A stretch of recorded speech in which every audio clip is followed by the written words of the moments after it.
Halo, Assalamualaikum warahmatullahi wabarakatuh. Salam sejahtera untuk kita semua.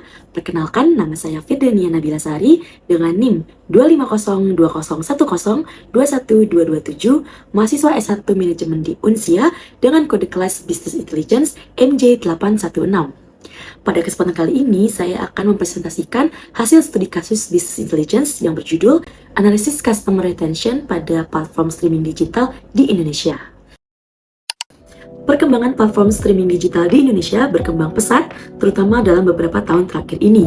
Saat ini masyarakat dengan mudah dapat mengakses layanan streaming seperti YouTube, Viu, ataupun yang lainnya untuk kebutuhan hiburan mereka. Nah, dengan meningkatnya jumlah layanan streaming tentunya akan menyebabkan persaingan yang ketat. Maka dari itu, perusahaan tidak hanya dituntut untuk mencari pelanggan baru, namun juga mempertahankan pelanggan yang sudah ada.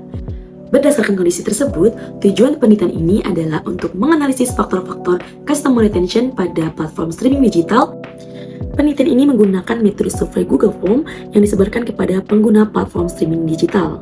Adapun data yang dikumpulkan meliputi preferensi platform streaming, tingkat kepuasan pengguna, faktor-faktor yang membuat pelanggan tetap berlangganan, faktor-faktor yang membuat pelanggan berhenti berlangganan, serta pengaruh harga terhadap keputusan pelanggan. Nah, dalam proses BI, data diolah dalam beberapa tahapan, yaitu integrasi data, ETL, data warehouse, OLAP, reporting, dan dashboard. Melalui tahapan tersebut, data yang awalnya masih berupa data mentah dapat diubah menjadi informasi yang lebih terstruktur dan menghasilkan insight yang bermanfaat bagi perusahaan. Sesuai fokus presentasi, saya akan menjelaskan input, proses, output dari dua komponen business intelligence yang digunakan, yaitu ETL dan OLAP. Komponen BI yang pertama adalah ETL atau Extract, Transform, and Load. Pada tahap input, data yang digunakan berasal dari hasil survei yang telah dikumpulkan dari responden.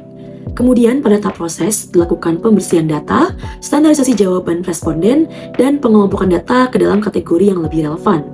Nah, kemudian setelah proses transformasi selesai, data dimasukkan ke dalam simulasi database atau data warehouse. Output yang didapatkan adalah data yang sudah bersih, terstruktur, dan siap untuk dianalisis. Komponen BI yang kedua adalah OLAP atau Online Analytical Processing. Pada tahap input, yang digunakan adalah data customer retention yang telah tersimpan di data warehouse. Kemudian, pada tahap proses, dilakukan analisis hubungan antar data, seperti faktor customer retention, jenis layanan yang digunakan, tingkat kepuasan pengguna, hingga sensitivitas pelanggan terhadap harga subscription. Kemudian nanti output yang dihasilkan adalah insight dan pola perilaku pelanggan.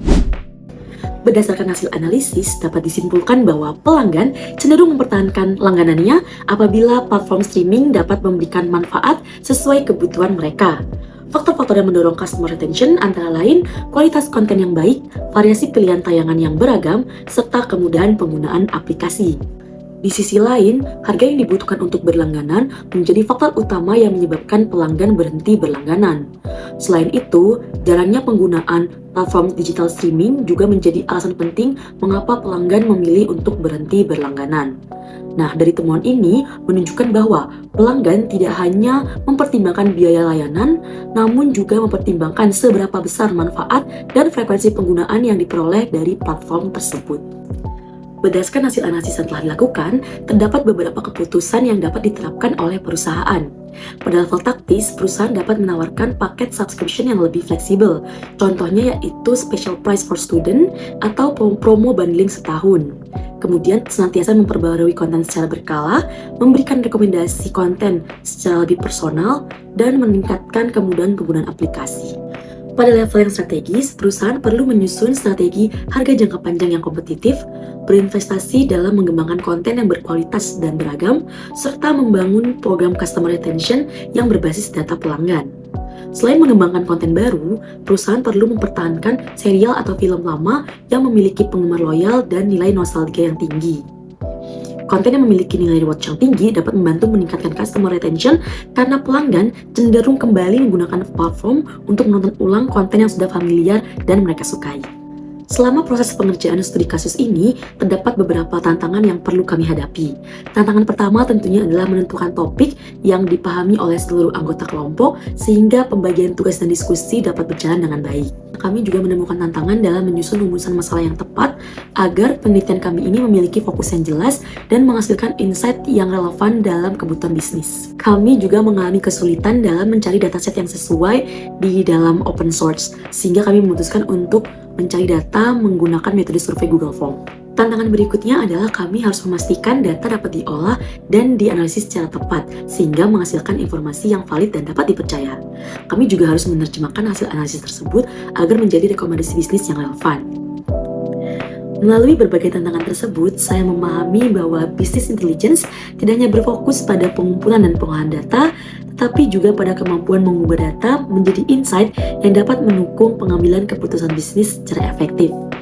Dan dengan penerapan business intelligence, perusahaan dapat lebih memahami perilaku pelanggan secara lebih baik dan menyusun strategi yang tepat untuk meningkatkan loyalitas pelanggan dan juga mempertahankan daya saing di era digital. Terima kasih, sekian presentasi dari saya. Terima kasih atas perhatiannya. Wassalamualaikum warahmatullahi wabarakatuh.